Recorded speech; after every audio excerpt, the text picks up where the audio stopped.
नमस्कार, मैं हूं शिखा शुक्ला और आप देख रहे हैं the inside story India news की खास पेशकश।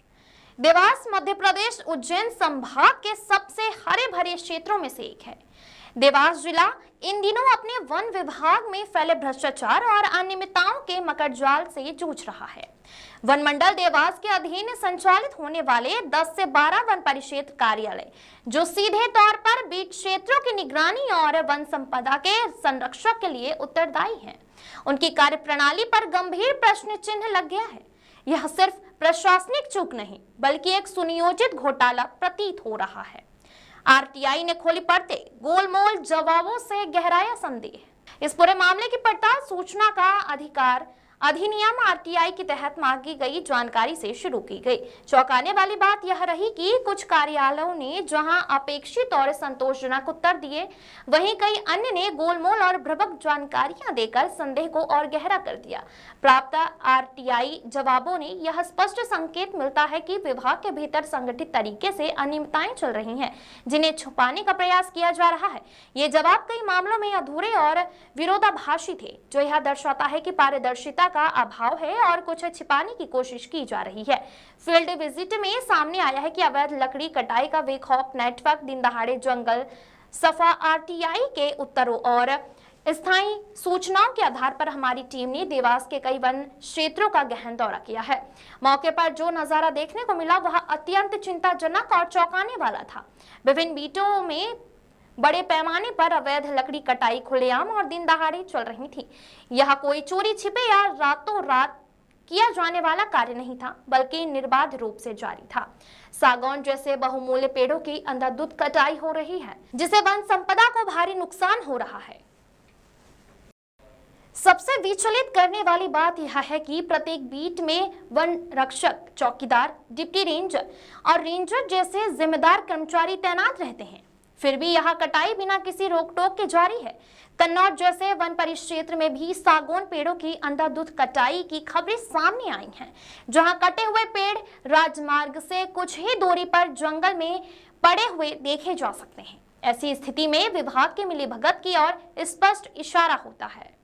पूर्व में भी देवास जिले में वन माफिया और विभागीय कर्मचारियों की साठगांठ के कई मामले सामने आए हैं, जैसे बिजवाड़ कैंप में नाकेदार के घर से सागौन की लकड़ी का जखीरा मिलने का मामला, जिसमें विभागीय अधिकारियों पर लापरवाही बरतने और मामले को दबाने के आरोप लगे थे। यह दर्शाता है कि ऐसी अनियमितताएं कोई नई बात नहीं है। जिम्मेदारों पर सवाल, क्या वन विभाग ही इस गोरख धंधे का हिस्सा है? यह एक प्रश्न है। जब हर बीट पर निगरानी के लिए वन रक्षक, डिप्टी रेंजर और रेंजर जैसे कर्मचारी तैनात हैं, फिर यह अवैध कार्य किसकी शाह पर चल रहा है? यह संदेह अब पुख्ता हो चुका है कि विभाग के अंदरूनी लोग खुद इस पूरे नेटवर्क का अभिन्न हिस्सा हैं। वन रक्षकों से लेकर डिप्टी रेंजर और रेंजर तक इस अवैध लकड़ी कटाई में प्रत्यक्ष और अप्रत्यक्ष रूप से शामिल होने की संभावना है। यदि ऐसा नहीं होता तो इतनी खुली अवैध गतिविधि का जारी रहना असंभव है।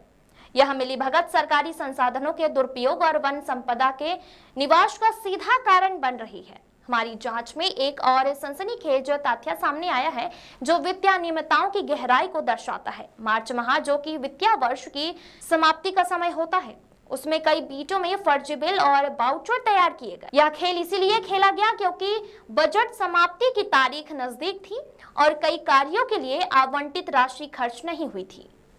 ऐसे में कुछ कर्मचारियों ने मिलीभगत कर, जिनमें वन रक्षक, डिप्टी रेंजर और रेंजर शामिल हैं, नकली कार्य दर्शाए और उन पर फर्जी भुगतान करवा लिए। इसमें सड़क निर्माण, सफाई कार्य, छोटे मोटे मरम्मत कार्य और यहाँ तक कि मजदूरी भुगतान के फर्जी बिल शामिल थे।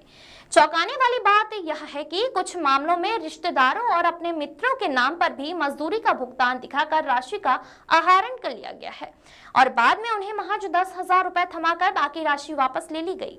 यह सीधे तौर पर सरकारी धन का गबन और आपराधिकृत है, जिसकी जड़ें काफी गहरी प्रतीत होती हैं। वन मंडल अधिकारी और सीसीएफ महोदय का तत्काल हस्तक्षेप अनिवार्य। यह पूरा मामला देवास के वन मंडल अधिकारी और उज्जैन संभाग के मुख्य वन संरक्षक सीसीएफ के संज्ञान में लाया जाना अत्यंत आवश्यक है। यह केवल एक प्रशासनिक चूक नहीं, बल्कि एक गहरा और संगठित भ्रष्टाचार है, जो न केवल सरकारी धन की बर्बादी है, बल्कि हमारे बहुमूल्य पर्यावरण और वन संपदा पर सीधा बड़ा हमला है। इस गंभीर स्थिति को देखते हुए उच्च स्तरीय और तत्काल हस्तक्षेप की आवश्यकता है। हाल ही में देवास में एक डिप्टी रेंजर के भ्रष्टाचार से संबंधित वायरल वीडियो के मामले में भी डीएफओ ने जांच समिति गठित की थी, जो इस तरह के भ्रष्टाचार के मामलों के बार बार सामने आने की पुष्टि करता है। अब निष्पक्ष जांच और जिम्मेदारों पर कठोरतम कार्रवाई की दरकार। देवास के वन मंडल में जो कुछ हो रहा है वह मात्र गड़बड़ी नहीं बल्कि एक सुनियोजित घोटाला है।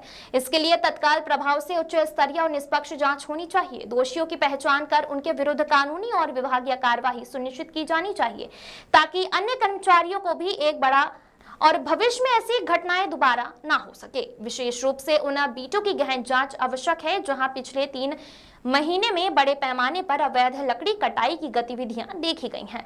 मार्च में खर्च की गई राशि का कोई ठोस भौतिक प्रमाण उपलब्ध नहीं है। संदिग्ध फर्जी वाउचर और बिल लगाए गए हैं, खासकर वो जो मजदूरी भुगतान से संबंधित हैं और जिनमें छात्रों या गर्भवती महिलाओं के नाम का दुरुपयोग किया गया है। वन विभाग में पारदर्शिता और ईमानदारी की पुनर्स्थापना के लिए अब और देर नहीं की जा सकती। इस घोटाले के पीछे के सभी चेहरों को बेनकाब करना और उन्हें कानून के दायरे में लाना ही देवास की समृद्ध वन संपदा को बचाने का एकमात्र उपाय है। यह केवल देवास जिले का मामला नहीं, बल्कि मध्य प्रदेश के अन्य वन क्षेत्रों में भी इस तरह की अनियमितताओं की जांच होनी चाहिए।